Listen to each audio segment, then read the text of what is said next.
des implications pour les programmes de changement de comportement. La communication intergénérationnelle va être abordée dans ce webinaire. Cela se réfère aux interactions entre les individus d'autres, de différents groupes d'âge. Je suis contente de participer à ce webinaire parce que je travaille surtout sur la santé reproductive des adolescents et les différences entre les aspirations pour leur vie et leur perception des opportunités, de leur compréhension, leurs aspirations et la réalité qu'ils vivent.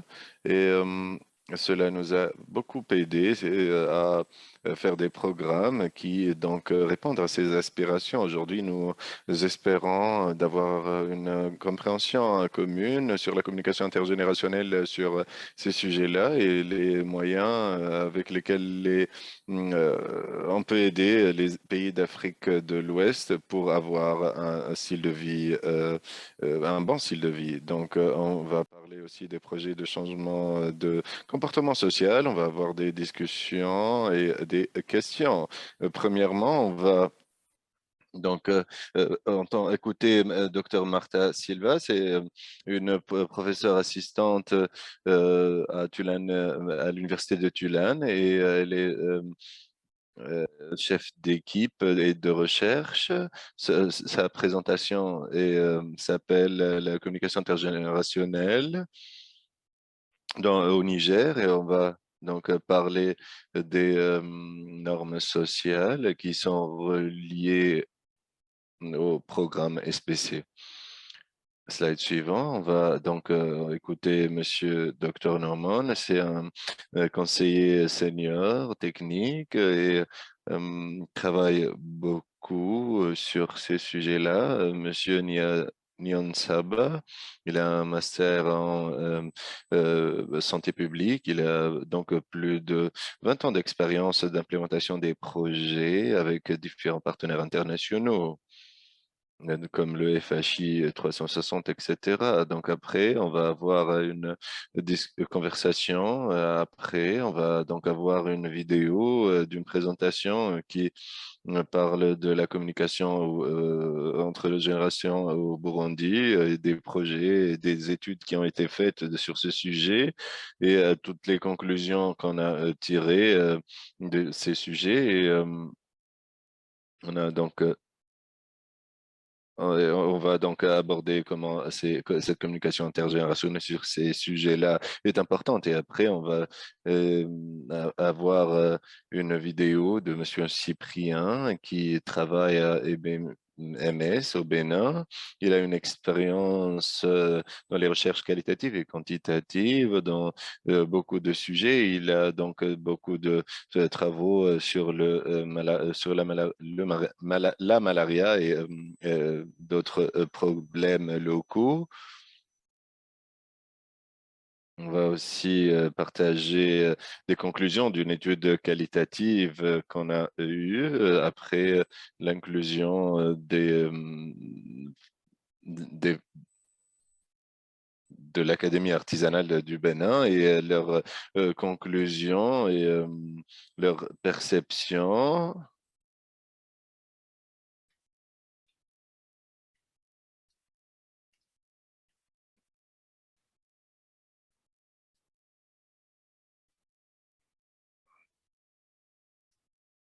Donc, je vais passer la parole à Martha Silva.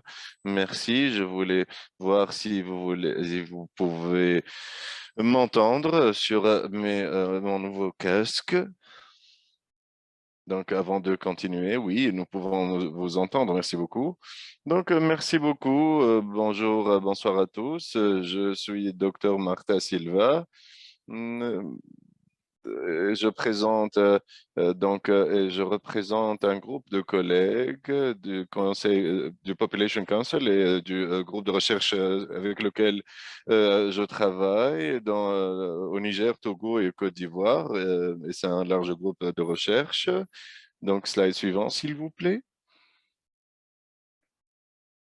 Donc, je vais donc Donc, désactiver ma vidéo pour que la qualité du son soit meilleure.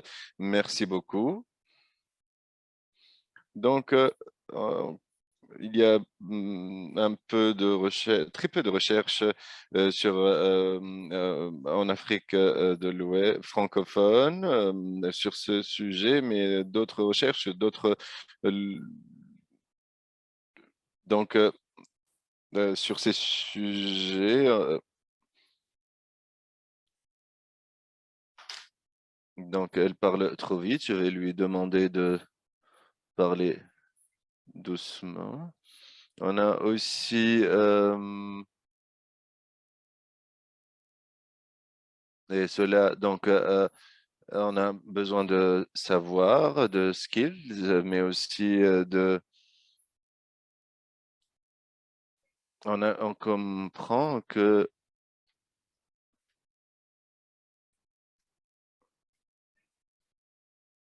donc on n'a pas beaucoup de contexte qui est spécifique à l'Afrique francophone et surtout au Niger. On a voulu euh, faire cette recherche spécifiquement au Niger et ce que je vais partager avec vous aujourd'hui, c'est les questions qui a guidé l'analyse sur la situation au Niger et les facteurs et les barrières qui sont là et qui sont à l'encontre de la communication intergénérationnelle. On a deux types de participants. On a voulu euh, parler avec ceux qui sont ouverts à la communication et ceux qui ne sont pas ouverts.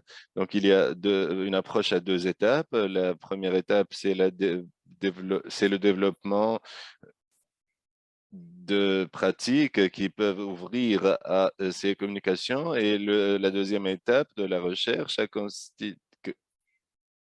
Donc, on voulait donc stratifier tout ça par âge, genre, et le statut de communication. Euh, les participants, mâles et femelles, et qui sont engagés dans la communication intergénérationnelle et ceux qui ne sont pas engagés dans la communication intergénérationnelle sur ces sujets. Donc, il analyse du contenu avec les recherches aux États-Unis et en Côte d'Ivoire. On a comparé les résultats avec ces pays-là. Donc, les études ont dit que tous les membres de la communauté trouvent seulement la sexualité acceptable seulement dans un contexte de mariage. Donc, la transgression de ces normes vont vont à l'encontre de la notion de respect dans ces communautés euh, et il croit donc à une forme de d'après la mort etc. Donc il y a une forme de croyance est perçue comme restriction aux gens qui sont mariés. Les gens ne doivent pas, selon certaines populations. Donc elle va trop vite. Est-ce que vous pouvez lui dire de parler plus doucement, s'il vous plaît?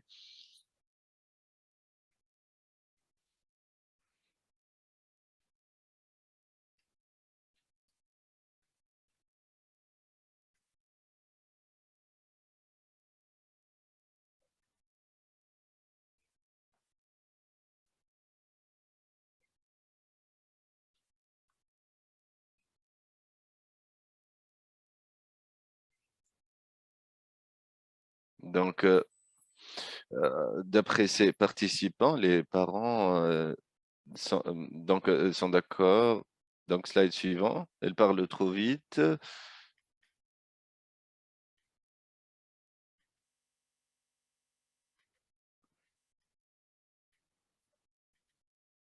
Donc, après cette description de normes, on voulait voir comment ces valeurs sociales sont exprimées à partir de la vie des participants, leur narratif et leur avis sur la communication intergénérationnelle. Les jeunes ont exprimé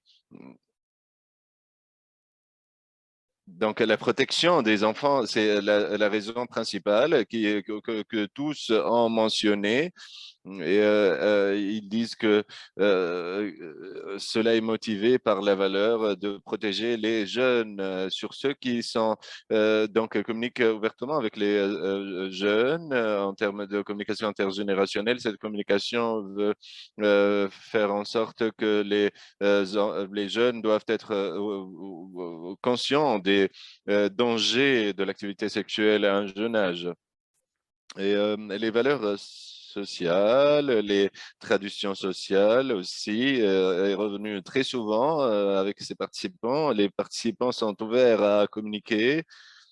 C'était très important de communication discrètement, mais ouvertement sur la sexualité et la santé reproductive et sexuelle. Et ils ont donc, rappeler les valeurs religieuses, la dignité des personnes et de la famille. Et dans ce contexte, le respect de la traduction et de la tradition, pardon, est très fort.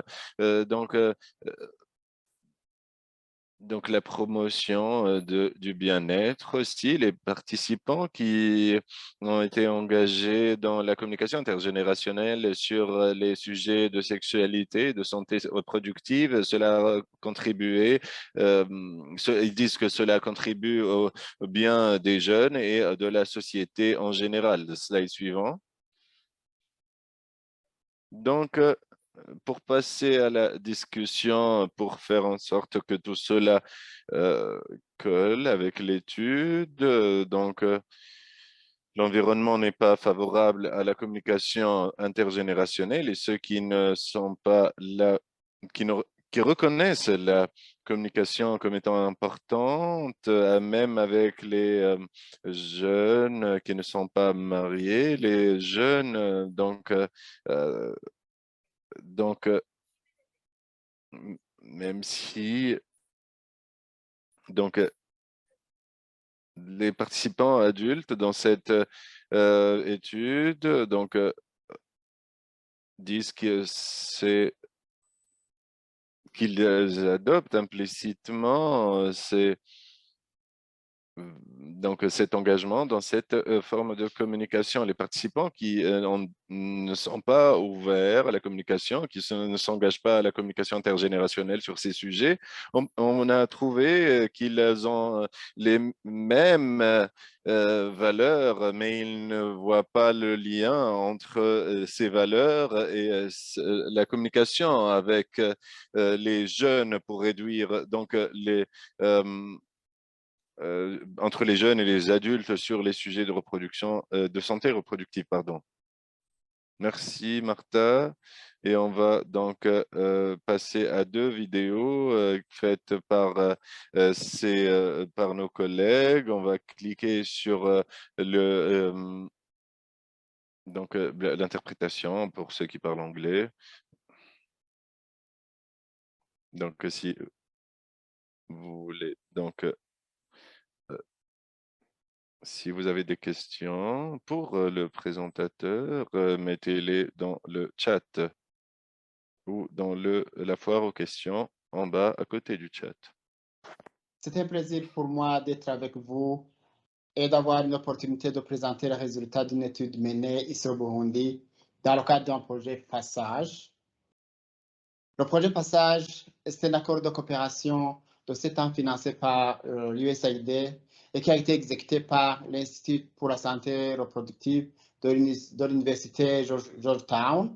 Cette étude a été menée par FHI en collaboration avec le Programme national de santé de reproduction du ministère burundais de la Santé publique et qui visait l'exploration des normes sociales liées à la santé sexuelle et reproductive et à la planification familiale chez les célibataires, adolescentes et jeunes filles au Burundi.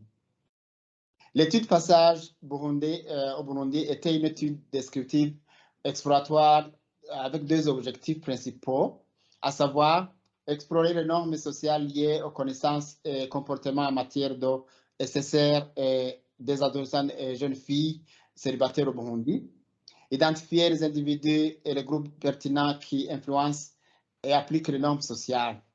Dans cette étude, nous avons mené 12 discussions de groupe avec des adolescentes et jeunes filles âgés de 15 ans à 19 ans, et 18 discussions de groupe avec des groupes d'individus identifiés par les adolescentes comme les influençant dans 4 domaines d'enquête, à savoir la fécondité et la planification familiale volontaire, la gestion de la menstruation et l'hygiène menstruelle, les comportements sexuels à risque et la violence sexuelle.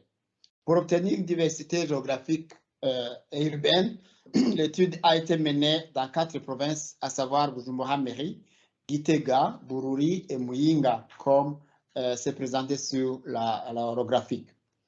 Dans chaque province, nous avons d'abord mené des discussions de groupe avec des adolescentes et jeunes filles pour chaque domaine d'enquête sur la planification familiale et SSR.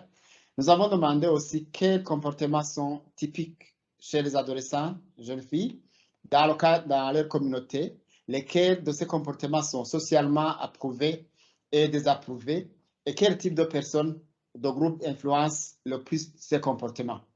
Nous avons ensuite recruté des groupes de personnes que les adolescentes et jeunes filles ont signalés comme influenceurs avec 6 types de groupes d'influence. Les mères des adolescentes, les prestataires de soins, les agents de santé communautaire, les membres des clubs de santé, les enseignants, les dirigeants locaux, ici, c'est les administratifs et les leaders religieux.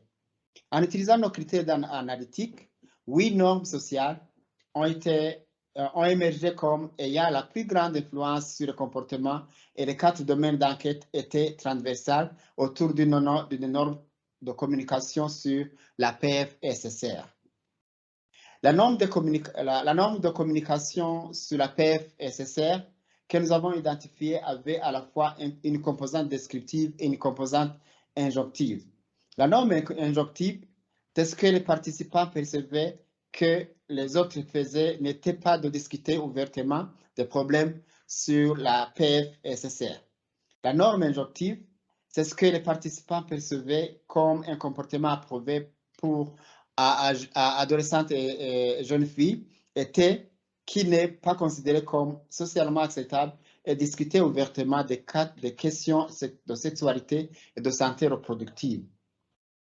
Nous présentons les 3 citations des participants à l'étude qui identifient et décrivent cette norme, en particulier à ce qui concerne la façon dont elle se déroule au sein des ménages et des familles. En haut, c'est un agent de santé communautaire de Muyinga qui a déclaré: en général, dans notre culture burundaise, les participants ont honte de discuter avec les enfants de ce qui concerne les parties génitales et ce que les menstruations passent par les parties intimes sur lesquelles les Burundais ont honte de discuter. De même, un enseignant de Kitega a déclaré ceci: les parents ne peuvent pas communiquer avec leurs enfants car ils considèrent le sujet de la sexualité comme un sujet tabou. C'est pourquoi la fille a peur de communiquer avec sa mère. Un autre enseignant de Muyinga a déclaré ceci: à cause des normes sociales, les parents pensent qu'en parlant avec leurs enfants, ils seront en train de dire de mauvaises choses. C'est pourquoi les enfants de 13 ans à 14 ans, la menstruation leur arrive par surprise. En termes d'influenceurs clés de ces normes sociales, nous avons identifié que l'influence de ces groupes exerçant sur les adolescents et jeunes filles. Dans cet extrait, nous nous concentrerons spécifiquement sur ce que les participants nous ont dit sur l'influence des mères, et vous pouvez voir qu'elles ont été notées comme ayant une influence sur les 4 domaines d'enquête et surtout sur le spectre d'influence, c'est-à-dire de très favorable à très contraignant. Et la façon dont ils ont eu la plus grande influence était par la communication, en parlant à leurs filles. Brièvement, au Burundi, comme potentiellement dans d'autres pays, les grandes conclusions de cette recherche et les implications pour le changement de comportement social et les programmes de PF et de SSS de l'adolescente sont les suivants. Le manque de communication ouverte sur la santé sexuelle et reproductive est normatif, ce qui a des effets d'entraînement sur les connaissances et la prise de décision sexuelle des adolescentes et jeunes filles. Une grande variété de types d'individus avec une grande variété d'influences. L'adolescente jeune fille était censée se conformer aux normes et encourir des sanctions en cas de non-conformité, mais qu'elle manquait d'informations et de capacités de soutien pour changer les normes par elle-même. Pris ensemble, ces résultats signalent un besoin urgent de briser le silence autour de la communication sur la santé sexuelle et reproductive de l'adolescent et jeune fille, mais aussi cibler l'adolescente seule ne permettra pas d'obtenir de changement de comportement social souhaité. Merci pour votre aimable attention. Chez les femmes au Bénin en général, faible, elle est encore plus faible chez les adolescents et jeunes filles de 15 à 24 ans non mariées. Et 30% des filles ont déjà eu au moins un enfant à 19 ans, selon l'EDS de 2017. Et chaque année, des centaines d'adolescents abandonnent leur scolarité. Ces filles déscolarisées et les non scolarisées sont désœuvrées, démunies, commencent très tôt leur vie sexuelle.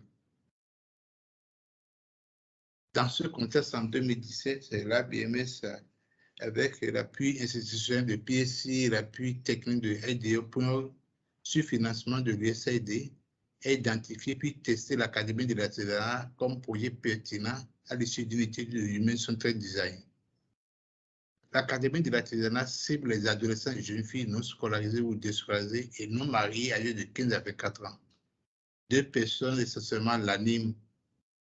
Il s'agit d'une formatrice à la fabrication des objets fantaisie à l'aide de pelles ou de tissus et d'une animatrice communautaire qui enseigne les leçons de santé. Un agent de santé de proximité est disponible pour offrir des conseils aux services de santé reproductive. Pour accompagner les filles à la maison, leurs mères tutrices sont invitées à prendre part à des séances de discussion des mères 2 fois par mois.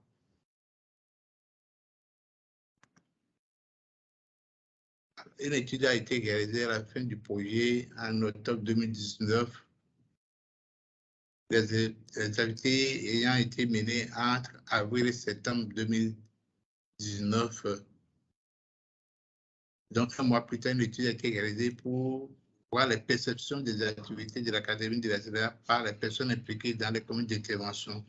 On a interrogé des filles, des mères, des garçons. 220 filles ont été interrogées pour le volet quantitatif et pour le volet qualitatif. 32 mères ou tutrices à raison de 8 par commune ont été interviewées. Nous avons remarqué que pendant les 4 mois, au moins 125 mères ont pris part au moins une fois aux séances bimensuelles des mères. Le pourcentage des filles qui déclarent avoir discuté des questions de socialité avec leur mère ou tutrice a évolué significativement de 59% à 91%. Écoutons 2 mères. La première de Boycon nous dit, ce qui m'a le plus plu, ce sont les enseignements sur la sexualité. Comment faire pour ne pas attraper des grossesses non désirées. La seconde mère dit, on leur a appris l'hygiène corporelle et aussi une activité générative de revenus, ce qui est très important. Quelles sont les leçons apprises? Essentiellement 2. Premièrement, les mères ont été impactées positivement. Elles affirment avoir reçu des astuces pour une bonne éducation des filles.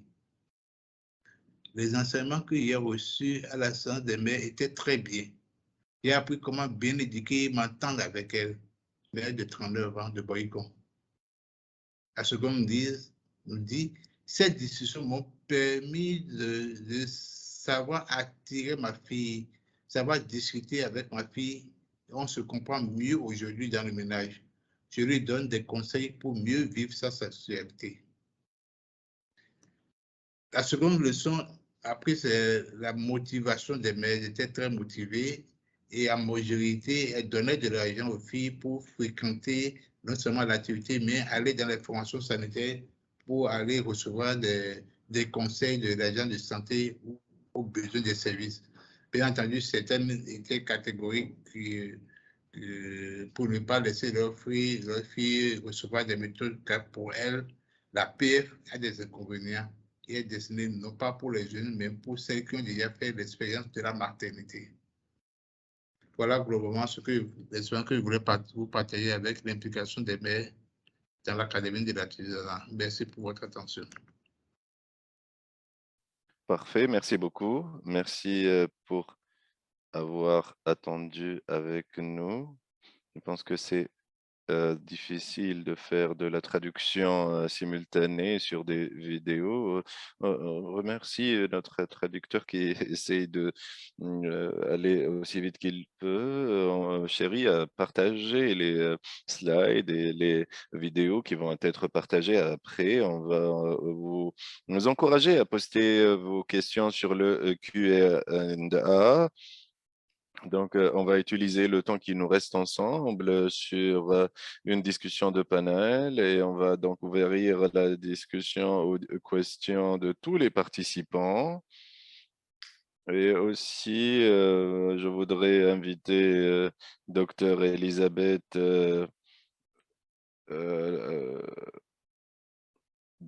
qui travaille donc dans la division nutrition et santé, mais elle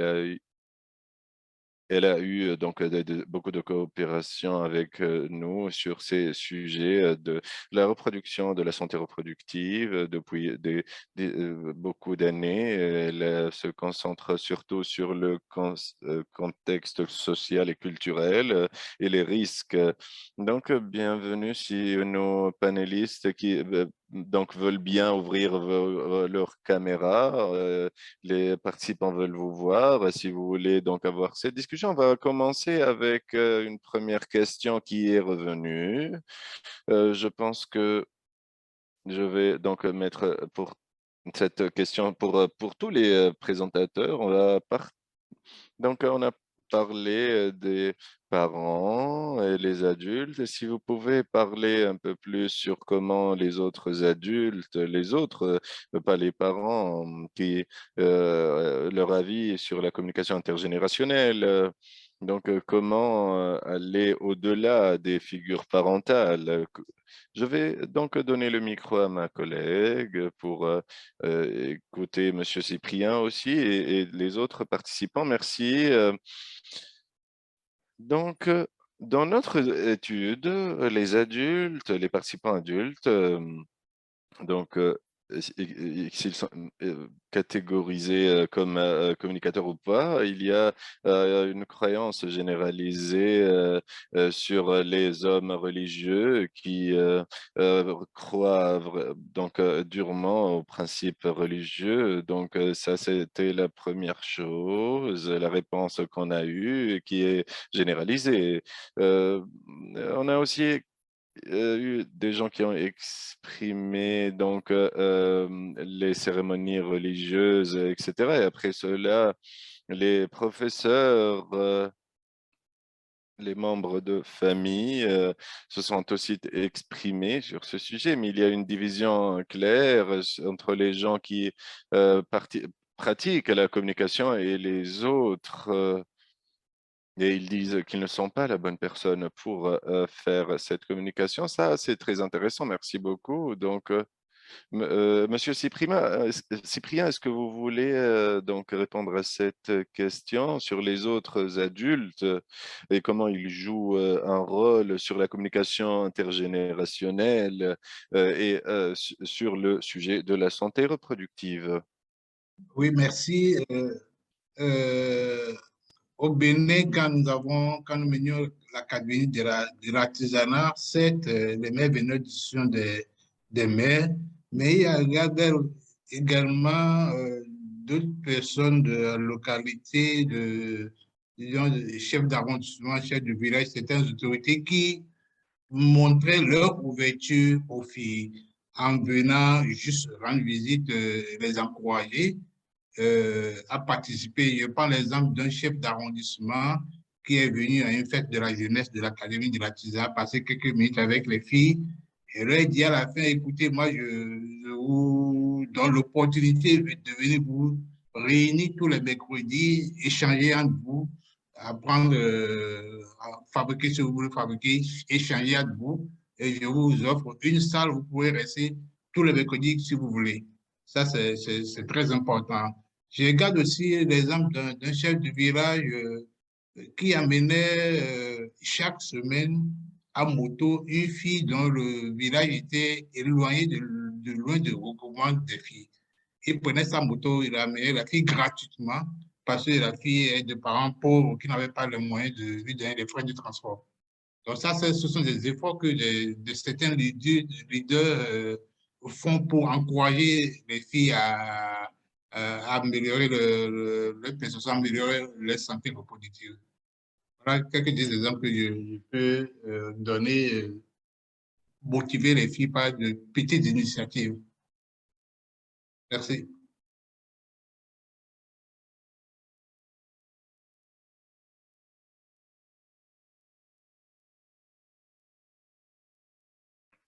Parfait, c'est très intéressant. Je vais donc participer, dire quelque chose ici. Comme la présentation nous a montré, donc il y a des groupes d'influence qui sont très larges, qui sont intéressés par la santé reproductive des femmes et des jeunes filles. Et il y a des problèmes de menstruation, d'activité sexuelle, le comportement à risque, la santé reproductive. Et je pense que on a eu trois niveaux différents en termes d'interaction, de communication avec les filles et au niveau familial, les familles, les mères qui sont un groupe d'influence très important. Il y a beaucoup de communication interpersonnelle. Ici, on a aussi découvert que les travailleurs de la santé jouent un rôle très important en conseillant les jeunes, etc. Il y a d'autres groupes dans la communauté, les leaders religieux, les administrateurs locaux. Ils ont eu donc des interactions avec les femmes et les filles ils ont une influence significative sur ces groupes, sur la santé sexuelle. On a eu des groupes de discussion aussi qui ont rassemblé les influenceurs clés, donc on a eu des gens qui ont joué un rôle central dans la contraception, dans la santé, etc. Donc on a des gens qui nous aident beaucoup et qui sont très actifs dans ce sujet. Merci Betsy, et Martha et Cyprien. Je pense que on a commencé à parler de ces sujets. On voudrait donc écouter plus des éléments sur la communication intergénérationnelle. Quelles sont les problématiques je voudrais donc poser cette même question à nos collègues. Quels sont les éléments sur lesquels on doit réfléchir? Donc, Cyprien, est-ce que vous voulez donc commencer? Donc, notre collègue est donc directrice régionale sur l'Afrique francophone et donc Je n'ai pas bien peut-être compris la aussi question, Cyprien. s'il vous plaît. S'il vous plaît, la question, c'est... Oui, bien sûr. Donc, on Oui, voudrait je vous n'ai écouter un pas peu bien entendu plus. la question.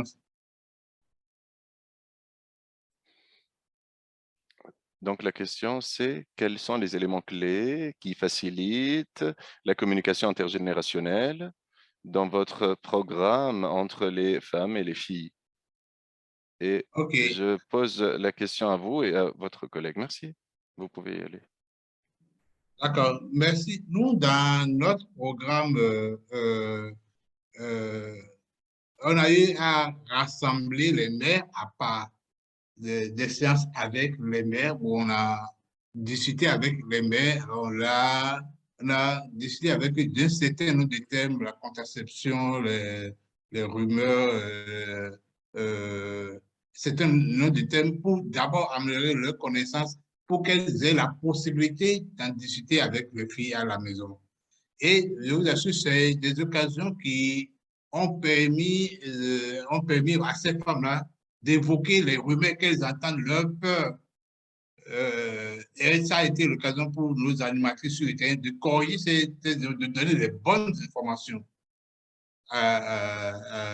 Mais le second volet, c'est que pour mobiliser les filles, c'est vrai, on a fait même passé par des crières publiques, mais nos animateurs sur le terrain sont allés dans des maisons, faire des visites à domicile, ont pu se rendre compte des problèmes de communication qu'il y avait entre les mères et les filles.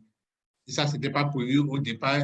Et connaissant ces problèmes, ils ont identifié ces mères et ces filles, et ces problèmes ont été adressés progressivement au cours du programme, et les relations se sont améliorées nettement entre les mères et les filles. Je vais y revenir tout à l'heure. Merci.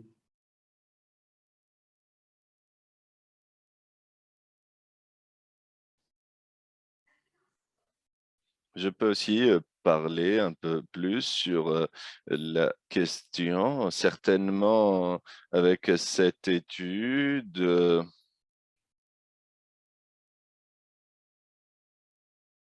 mais dans ma présentation, j'ai mentionné très brièvement comment les participants qui pratiquent la communication intergénérationnelle comptent surtout sur les trois valeurs sociales, donc le respect de la tradition, la protection des jeunes, l'éducation et ils ne veulent pas donc faire quelque chose qui est contre-normative.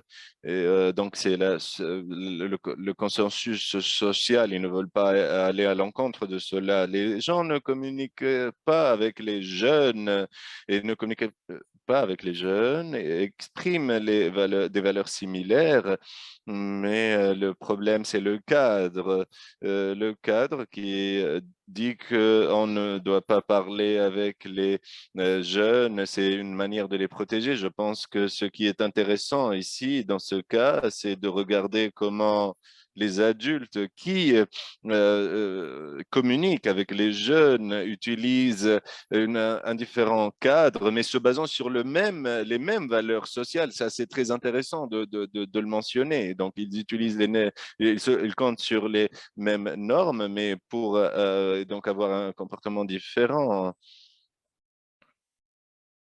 Donc, je voudrais écouter, est-ce qu'il y a des résultats inattendus dans vos recherches que vous voulez partager avec nos participants? Et j'ouvre cela à tous les panélistes. Oui, au Bénin, par exemple, notre programme de l'Académie de l'artisanat visait de façon primordiale les filles elles-mêmes. On voulait que leurs connaissances soient améliorées, que celles qui sont sincèrement actives puissent avoir la possibilité d'accéder aux conseils, aux services offerts pour les jeunes filles en matière de contraception.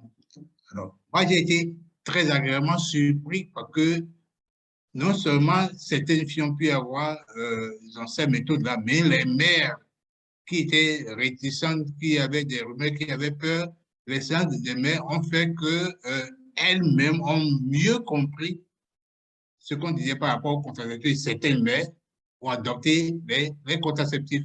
Donc, non seulement des filles, mais les mères ont eu une connaissance améliorée, mais ont pu adopter des contraceptifs. On a eu des témoignages quand on faisait les disséminations à la fin.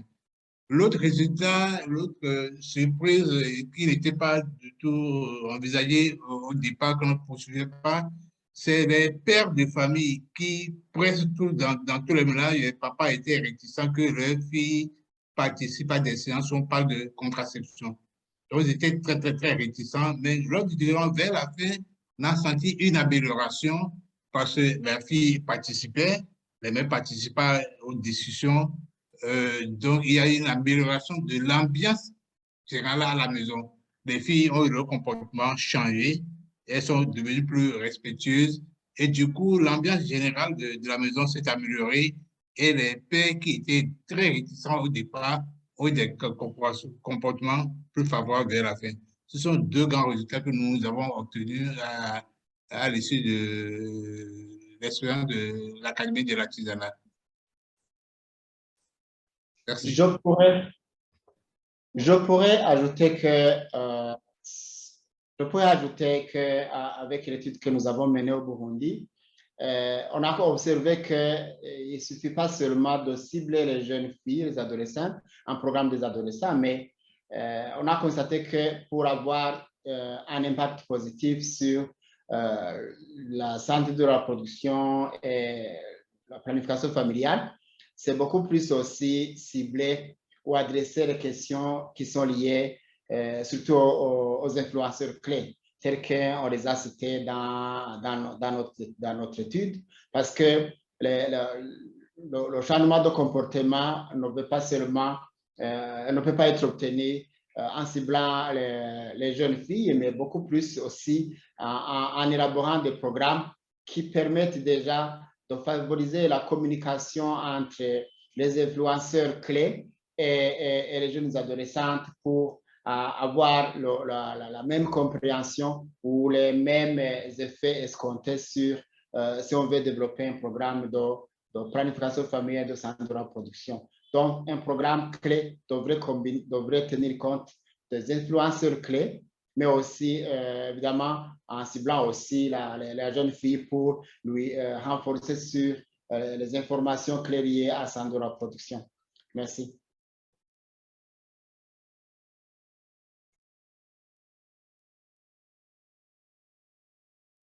Donc, dans notre cas, il y a eu quelque chose qui a été inattendu pour moi, c'est que je me suis attendu à une plus grande différence entre les adultes, femmes et hommes, en relation avec le sens de la honte de discuter ces sujets. On s'attendait à la honte et la peur pour être prédominants au sujet de la communication intergénérationnelle, mais ce qu'on a trouvé, c'est que les hommes adultes ne savent donc de quoi.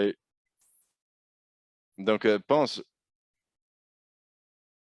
Donc, je m'attendais à ce que on voit plus de différence entre les femmes et les hommes, mais il n'y a pas eu une grande différence. On devait donc travailler sur la honte et la peur différemment avec les hommes et les femmes, mais j'ai découvert que non, donc il n'y a pas de grande différence. Et donc, ça, c'est fascinant. Merci beaucoup, Martha, Cyprien et tous nos panélistes. Je voudrais ouvrir le reste du temps sur les questions qui nous sont venues des participants. Martha, il y a un nombre de questions autour de l'approche de recherche et de méthodologie. Les participants veulent savoir, de savoir avoir des informations un peu plus élaborées sur les influenceurs d'une même communauté. Martha, est-ce que vous pouvez nous en parler un peu plus? Oui, je n'ai pas d'informations brèves à vous donner, mais je vais en parler très vite. Mais cette étude a été faite à Niamey, c'était dans la capitale du pays. Ça, c'est important de le mentionner en termes d'environnement et de normes sociales. Et je n'ai pas les informations et les informations socio-économiques. Mais les participants viennent du même endroit géographique et c'est une localité urbaine et c'est très important de noter ça.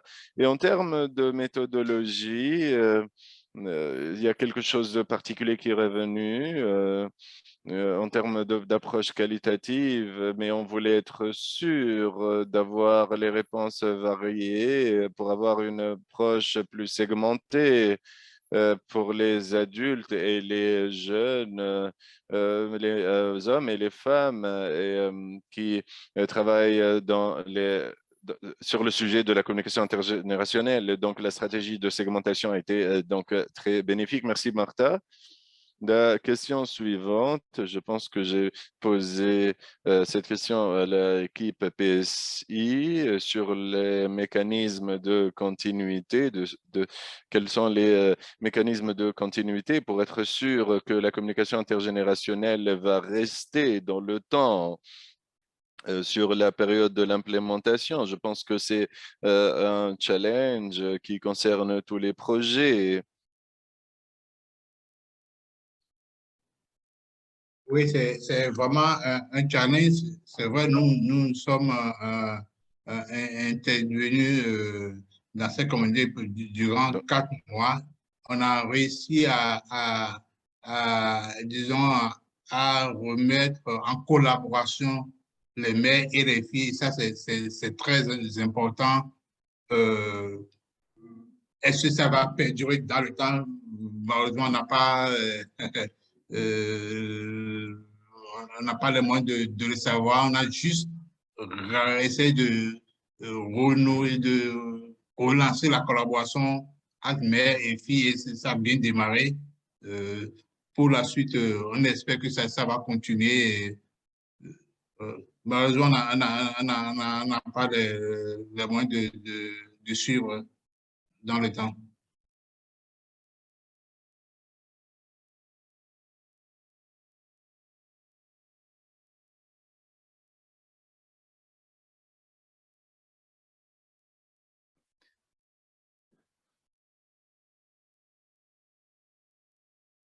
donc, c'est un challenge, bien sûr, mais faire en sorte que les programmes durent dans le temps. Il y a une autre question et je pense que je pourrais donc l'ouvrir à tout le monde. Donc, la question, c'est comment la technologie a été incorporée dans les programmes pour faire en sorte que donc, l'effet de ces programmes continue dans le temps. Je pense que l'équipe PSI et les autres panélistes peuvent nous en dire un peu plus. Je pense que beaucoup de programmes SPC regardent la technologie comme les interventions basées sur Internet peuvent avoir plus d'effets, et comment incorporer la technologie, comment continuer à partager les informations, disséminer les informations surtout. Oui, j'ai beaucoup de choses de dire ici. Donc, j'ai vu que Claudia est une partenaire dans l'action et elle est là, donc parmi nos participants. Je pense que dans notre campagne Merci Monero, qui utilise les médias sociaux et les autres plateformes pour disséminer les informations, les vidéos, les messages et faire de la promotion, de l'empathie envers les jeunes et comment les aider à casser les tabous. Donc ça, c'est particulièrement un exemple pertinent qu'on peut donc mentionner. On peut poser les liens ici dans le chat pour vous le montrer. Donc ça, c'est un exemple très contemporain de l'utilisation de la technologie sur la communication intergénérationnelle, sur ces sujets, surtout sur les sujets tabous. Merci. Donc, je vais dire brièvement que la technologie est, est revenue dans nos groupes de discussion. Les filles ont mentionné qu'ils utilisaient beaucoup les médias sociaux. Donc, on pourrait faire des recommandations sur sur ces conclusions. Donc, euh, donc c'est Donc, aussi, la confidentialité et la discrétion a été une condition sine qua non pour que les filles puissent participer. Donc, j'ai une question. Est-ce que vous avez trouvé qu'il y a des différences de genre à l'accès à la technologie autour du sujet de la reproduction, de la santé reproduction qui pourrait être mentionné ici? Donc, est-ce que les euh, mères et pères et les jeunes ont des disparités pour l'accès à la technologie, surtout sur la santé reproductive? Donc, mon impression, c'est non. Donc, tout le monde a accès. Je pense que les anciennes générations n'ont pas vraiment accès à la technologie comme les jeunes, mais on n'a pas abordé ce sujet dans notre étude. Donc, je pourrais compter sur les résultats qu'on a eus dans le projet Merci Monero, ce qu'on a trouvé que donc, les médias sociaux particulièrement parlent aux gens, parlent aux jeunes, pardon, et parlent aux jeunes hommes. Et c'est un groupe très particulier qui peut être donc atteint par ces plateformes. Bien sûr, la technologie n'est pas limitée aux médias sociaux, mais c'est une considération que nous devons prendre en considération que quand on dissémine des informations sur les médias sociaux, qui est-ce qui utilise donc ces médias sociaux? Merci beaucoup. Donc, il y a deux autres questions qui sont revenues. Je pense qu'ils sont là. La question, c'est quelles sont les recommandations que vous pouvez offrir pour les filles? Et il y a une question sur la communication intergénérationnelle. Je pense que ces panélistes peuvent donc répondre. Qu'est-ce que vous pouvez nous dire sur ces filles et les garçons?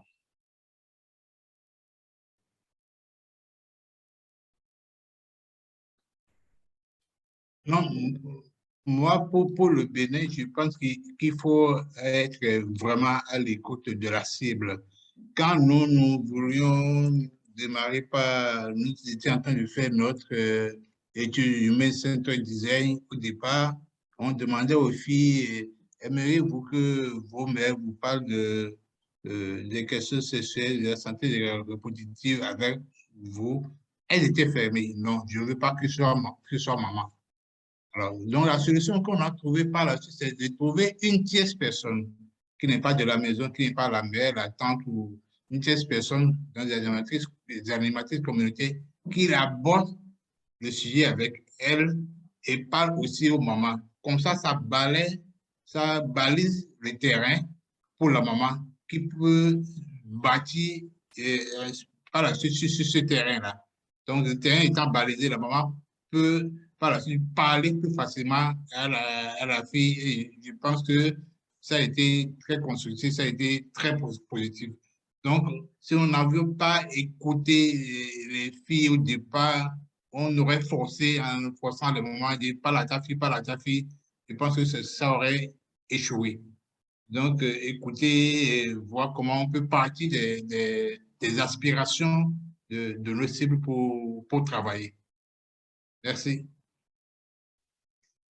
J'ajouterais dans le contexte que nous avons vu, c'est que l'accès égal à l'information aussi bien pour la jeune fille et les garçons. Parce que dans notre étude, on avait constaté que les filles sont obligées de ne pas, par exemple, accéder à certaines informations aux réunions ou autres, par peur que les parents ont peur que peut-être ils reçoivent des informations sur la sexualité, alors que le jeune garçon reçoit plus de détails, d'informations, parce qu'en termes je dirais, de liberté qui est accordée à leurs parents, elle n'est pas égale. Ce qui veut dire que je pense que l'accès égal à l'information, aussi bien pour la jeune fille et le garçon, devrait beaucoup plus améliorer, beaucoup plus sur la responsabilité la responsabilité en matière de santé sexuelle et planification familiale. Merci.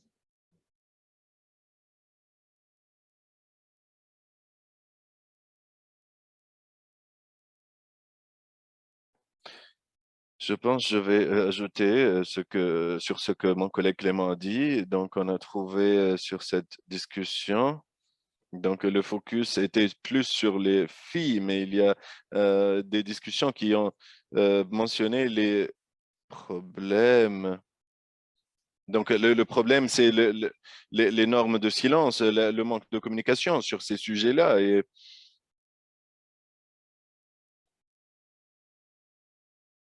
Et ça a été un thème très important et très récurrent dans cette discussion.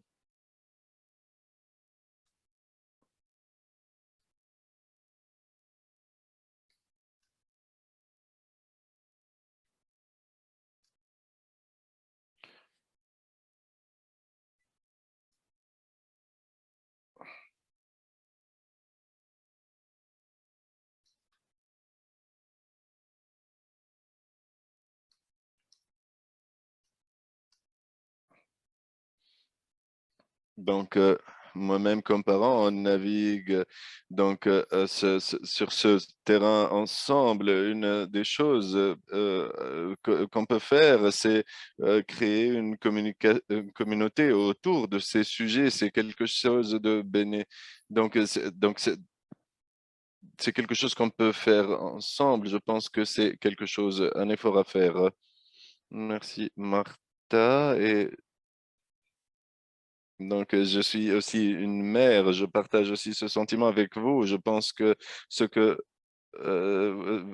webinaire a travaillé sur ces dynamiques euh, complexes de communication intergénérationnelle, de comment donc faire en sorte que les parents et les adolescents doivent communiquer et avoir des discussions sur ces sujets. Ce qu'on espère qu'avec ce webinaire, on vous a donc encouragé à travailler plus dans vos programmes respectifs et on va avoir donc tous les slides qui sont enregistrés. On va contacter